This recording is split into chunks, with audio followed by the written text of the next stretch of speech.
నమస్తే. మన గాంధీగిరి వార్తలకు స్వాగతం. రామగుండం పారిశ్రామిక ప్రాంత రౌండప్.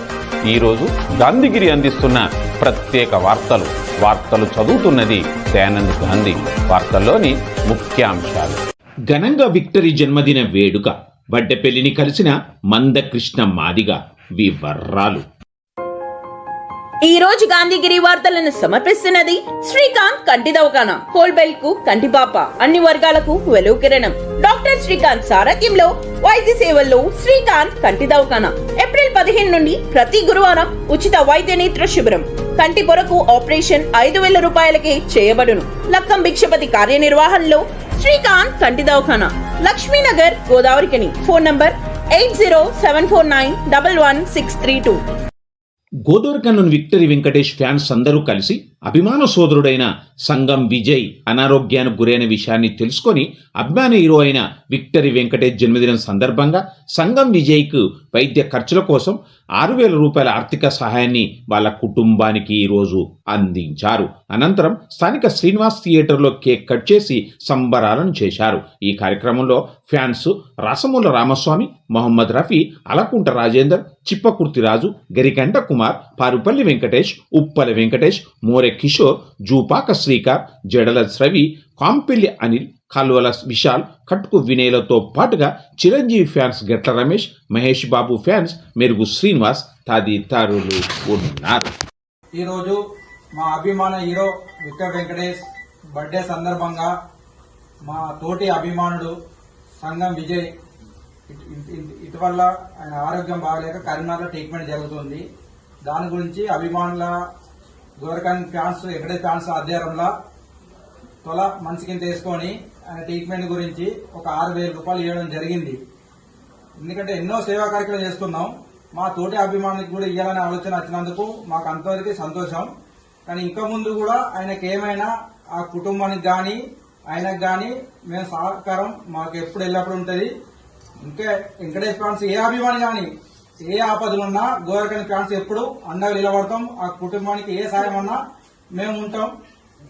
ఎన్నో వినోదాత్మక సందేశాత్మక చిత్రాల్లో నటించి ఈ సమాజానికి ఎంతో మెసేజ్ ఇస్తూ తన అభిమానుల చేత ఎన్నో సేవా కార్యక్రమాలు నిర్వహిస్తూ తనకంటూ ఒక ప్రత్యేక శైలిని ఏర్పరచుకున్న విక్టరీ వెంకటేష్ కానీ వెంకటేష్ అభిమానులు కానీ రాబోయే రోజులలో ఇంకా ఎన్నో సేవా కార్యక్రమాలు నిర్వహిస్తూ రాబోయే సినిమాలలో విక్టరీ వెంకటేష్ ఈ ప్రజలను, ఈ సమాజానికి, అభిమానులను ఆనందపరిచే విధంగా, అదేవిధంగా ఒక నిర్ణయాత్మక సందేశాన్ని ఇచ్చే సినిమాలు తీసి ఎంతో ఎంతో గొప్ప స్థాయికి ఎదగాలని, రాబోయే సినిమాలు ఇంకా ఇంకా విజయవంతమై గొప్ప హీరోగా ఈ మొత్తం యూనివర్సల్ హీరోగా ఎదగాలని ఆకాంక్ష. Jagadamba linen cotton store, Godavarikhani. గోదావరిఖనిలోనే మొట్టమొదటి అతిపెద్ద జెంట్స్ క్లాత్ షోరూమ్. రాబోయే పండుగలు, మ్యారేజ్ సీజన్ కోసం స్పెషల్ ఆఫర్స్. 999 రూపాయలకే 4 ప్యాంట్ క్లాతులు, 999 రూపాయలకే 4 షర్ట్ క్లాతులు, 999 రూపాయలకే 2 రేమాన్ ప్యాంట్ క్లాతులు,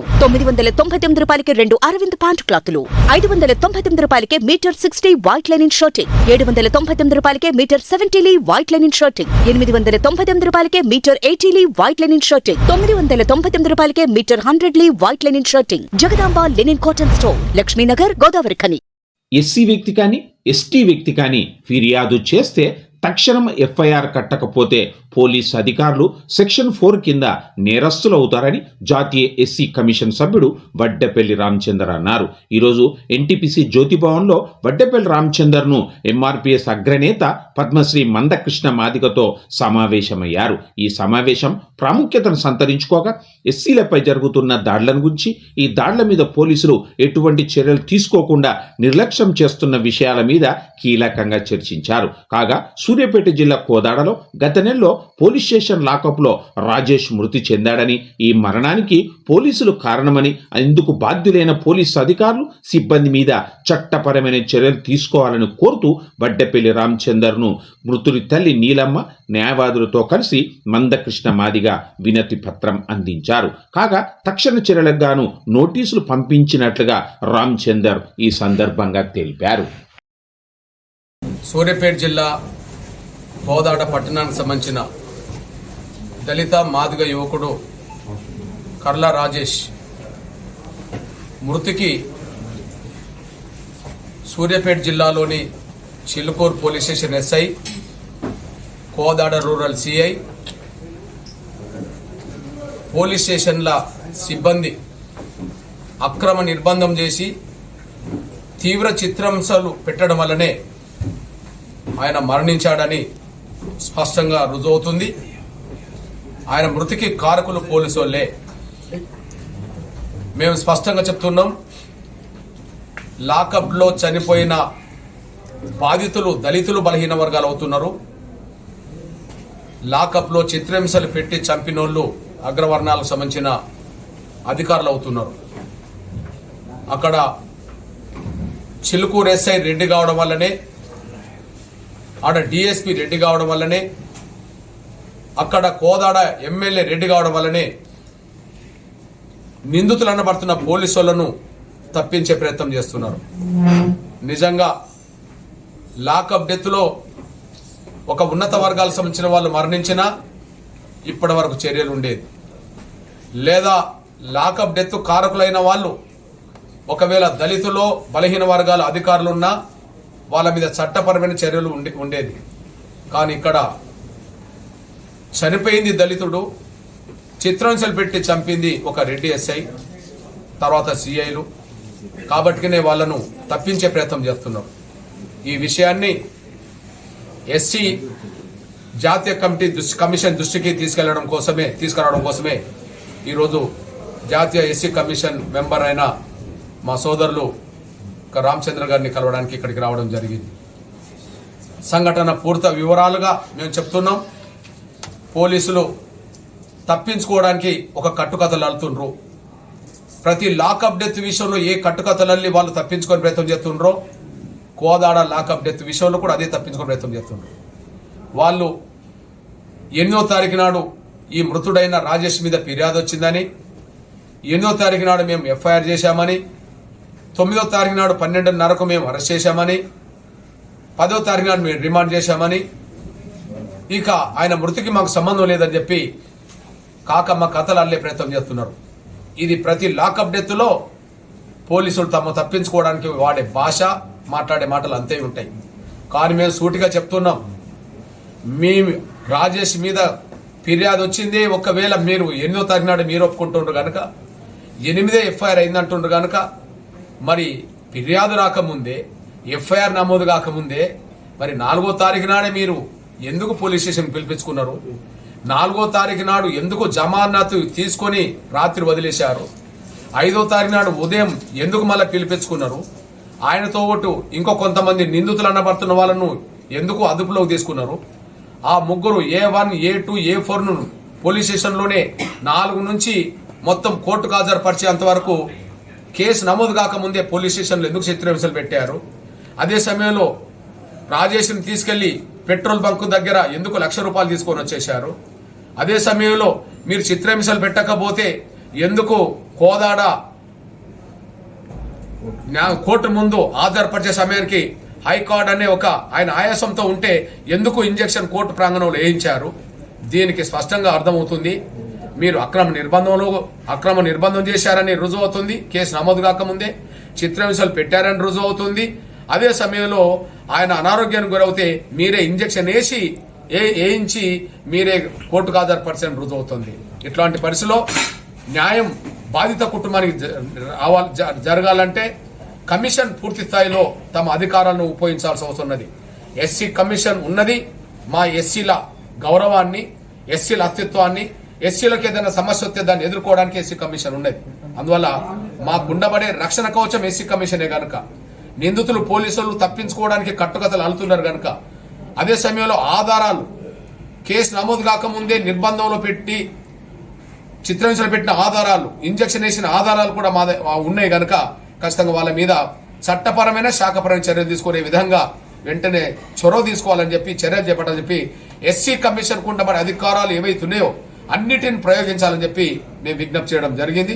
ఇక్కడ 2 చట్టాన్ని ఉల్లంఘించి అక్రమ నిర్బంధంలోకి తీసుకున్నది ఎస్ఐ సిఐలు కొంతమంది పోలీసులు అవుతే, అదే సమయంలో చిత్రహింసలు పెట్టిన వాళ్ళు ఎస్ఐ సిఐలు కొంతమంది పోలీసులు అవుతే, ఇంజక్షన్ వేయించింది కొంతమంది ఎస్ఐ సిఐ పోలీసులు అవుతే, ఇక వాళ్ళ మీద కేసు నమోదు చేస్తే మా కొడుకు చావుకు కారణం ఎస్ఐ సిఐ కొంతమంది పోలీసులు అని చెప్పి ఫిర్యాదు డిఎస్పీలకు చేసినా ఎస్పీకి చేసినా పట్టించుకోవట్లేదు. అంటే విధి నిర్వహణలో చట్టాన్ని ఉల్లంఘించింది చిలుకూరు ఎస్ఐ, కోదాడ సిఐ, కొంతమంది పోలీసు సిబ్బంది. కానీ విధి నిర్వహణలో చట్టం అమలు జరగకుండా అడ్డుకుంటున్నది కోదాడ డిఎస్పీ, సూర్యాపేట ఎస్పీ. వీళ్ళ మీద శాఖపరమైన చట్టపరమైన చర్యలు తీసుకోవాల్సిందిగా ఎస్సీ కమిషన్ ఉండబడే సంపూర్ణమైన అధికారాలను ప్రయోగించాల్సిందిగా నేను ఎస్సీ కమిషన్ మెంబర్ అయిన మా సోదరుడు రామచంద్రరావు గారికి విజ్ఞప్తి చేశాం. తప్పకుండా ఆ కుటుంబానికి న్యాయం జరుగుతుందని, లాకప్ డెత్ కారకులైన వాళ్ళ మీద ఎస్సీ ఎస్టీ యాక్టు హత్య కేసు నమోదు చేసి వెంటనే వాళ్ళని సస్పెండ్ చేయాలని చెప్పి మేము డిమాండ్ చేస్తున్నాం. అదే సమయంలో ఆ కుటుంబానికి న్యాయం జరిగే విధంగా ఎస్సీ కమిషన్ అన్ని రకాలుగా చొరవ తీసుకోవాలని చెప్పి నేను విజ్ఞప్తి చేస్తున్నాను. గౌరవనీయులు పద్మశ్రీ మన జాతీయ ఎంఆర్పిఎస్ అధ్యక్షులు మందా కృష్ణ మాదిక్ గారు మరియు వారి యొక్క అడ్వకేట్ల బృందం, మరి స్థానికంగా ఎంఆర్పిఎస్ నాయకులు, ఏదైతే మన కోదాడ సంబంధించినటువంటి పోలీసులు చేసినటువంటి నిర్లక్ష్యం, వాళ్ళ యొక్క కొట్టడం వల్ల జరిగినటువంటి అవరోధాల గురించి కమిషన్కు రిప్రజెంట్ చేయడానికి ఎన్టీపీసీ రామగుండం జ్యోతి భవన్లో రావడం జరిగింది. ముఖ్యంగా వాళ్ళ అమ్మవాళ్ళు, మళ్ళీ గౌరవ పద్మశ్రీ అవార్డు గ్రహీత ఎంఆర్పిఎస్ జాతీయ అధ్యక్షులు మందకృష్ణ గారు మాదిక్ గారు రిప్రజెంట్ చేయడం జరుగుతుంది. యాక్చువల్గా దీంట్లో చాలా విషయాలు మనకు ఈ కోదాడలో జరిగినటువంటి పోలీసుల అగత్యం ఏదైతుందో దాన్ని మనం సుమోటగా కమిషన్ నుంచి నోటీస్ ఇష్యూ చేయడం జరిగింది. దాని తర్వాత కూడా కమిషన్ హియరింగ్ కూడా చేయడం జరిగింది. దానికి అడిషనల్ డీజీ గారు మహేష్ భగవత్ గారు, సంబంధిత అధికారులు కూడా రావడం జరిగింది. కాంప్లైంటర్ కూడా రావడం జరిగింది. దీంట్లో వాళ్ళ యొక్క అప్పీలు ఎవరైతే పిటిషనర్ ఉన్నారో లీలమ్మ, ఆమె కర్ల రాజేష్ వాళ్ళ తల్లి, ఆమె పిటిషన్లో మనకు కొన్ని విషయాలు చెప్పలేదనేది ఆమె స్వయంగా వచ్చి చెప్పడం జరుగుతుంది. ఎందుకంటే మనం విచారణ జరిగినప్పుడు చాలా విషయాలు నన్ను పోలీసు వాళ్ళు చెప్పనీయలేదు. నేను వచ్చాను మీ ముందుకు, కానీ అయినప్పటికీ కూడా పోలీసు నన్ను కొంత కట్టడి చేసింది. దానివల్ల నేను చాలా విషయాలు చెప్పలేకపోయినాను అనేది ఆమె యొక్క వాంగ్మూలం. కాబట్టి దాన్ని మేము సుమోటగా మరొకసారి దీని కేసును పునర్విచారణ కొరకు కమిషన్లు నుంచి ఆదేశాలు జారీ చేయబడుతున్నాయి. ఆల్రెడీ ఇప్పుడే నేను డైరెక్షన్స్ కూడా చేయడం జరిగింది. దాంట్లో ఏంటంటే 16/11/2025 నాడు కర్ల రాజేష్ చనిపోయాడు. దాని తరిమిల నా పిల్లవానికి చావు కారణం పోలీసులే అనేటువంటి ఒక ఫిర్యాదు కూడా 18/11/2025 నాడు ఇవ్వడం జరిగింది. పోలీసులకు ఒక సూచన, మీరు ఈ దేశంలో పుట పిటిషన్ ఇచ్చిన వెంటనే ఎఫ్ఐఆర్లు ఇష్యూ చేయాలి. అది ఎంత పెద్ద అధికారి అయినా పర్వాలేదు. విచారణల పేరుతో మీరు కాలయాపన చేయడం కమిషన్ ఇవాళ తప్పుగా పరిగణిస్తుంది. ఎందుకంటే 18/11/2025 నాడు సంబంధిత డిఎస్పీ గారికి ఒక కంప్లైంట్ ఇవ్వడం జరిగింది. నా బాబుకు చావు కారణం ఫలానా అధికారులే అని ఒక ఫిర్యాదు ఇవ్వడం జరిగింది. మీరు ఎస్సీ పర్సన్ మీరు ఫిర్యాదు ఇచ్చిన తర్వాత మీరు ఎఫ్ఐఆర్ కట్టకపోతే మీకు సెక్షన్ 4 కింద your negligence in your duties అనే యాక్ట్ కింద మీరు నేరస్తులు అవుతారు. ఒక హరిజన మహిళ కానీ ఒక గిరిజన మహిళ కానీ మీరు ఫిర్యాదు ఇచ్చిన వెంటనే ఎఫ్ఐఆర్ చేయాల్సింది ఉండే, మరి అది వెంటనే మేము ఆల్రెడీ నోటీస్ కూడా సర్వ్ చేయబడుతుంటుంది. వెంటనే రిజిస్ట్రేషన్ చేసి దాని మీద పూర్తి విచారణ, అసలు వాట్ ఈజ్ వాట్ ఈ అనే విషయంలో మొన్న విచారణలో మీ ఒత్తిడి మేరకు నేనేం చెప్పలేదనేటువంటి ఫిర్యాదు పరిశీలించమని మళ్ళీ కమిషన్ దృష్టికి వచ్చింది. కాబట్టి ఇది పునర్విచారణకు కమిషన్ ఆదేశిస్తున్నాము. ఈ ఆదేశానుసారంగా వాళ్లకు న్యాయం జరిగేంత వరకు కమిషన్ వాళ్ళ పట్ల ఉంటుంది. ఇది కమిషన్ యొక్క ఉద్దేశం. ఎందుకంటే భారత యొక్క శిక్షా స్మృతి ప్రకారంగా ఎవరైనా కూడా చట్టానికి అతిథులు కాదు, అందరూ కూడా బద్దులై ఉండాలి. ఈ యొక్క మాన్య ప్రధానమంత్రిజీ నరేంద్ర దాస్ మోదీజీ ఈ యొక్క పేద ప్రజల పట్ల ఆయన నిరంతరము 18 గంటలు పనిచేస్తున్నటువంటి మాన్య ప్రధానమంత్రి గారు వీళ్ళ కమిషన్ పవర్ ఇచ్చారు. ఇలా రాష్ట్రపతి కూడా చెప్పారు, మీరు వెంటనే పునర్పరిశీలించి వాళ్ళ యొక్క పిటిషన్ను స్వీకరించి వెంటనే రిజిస్టర్ చేసి దాని మీద తగు విచారణ జరిపి తగు న్యాయం చేయాలని కమిషన్ నుంచి ఆదేశించడమైనది. ఇంతటితో గాంధీగిరి వార్తలు సమాప్తం. నమస్కారం.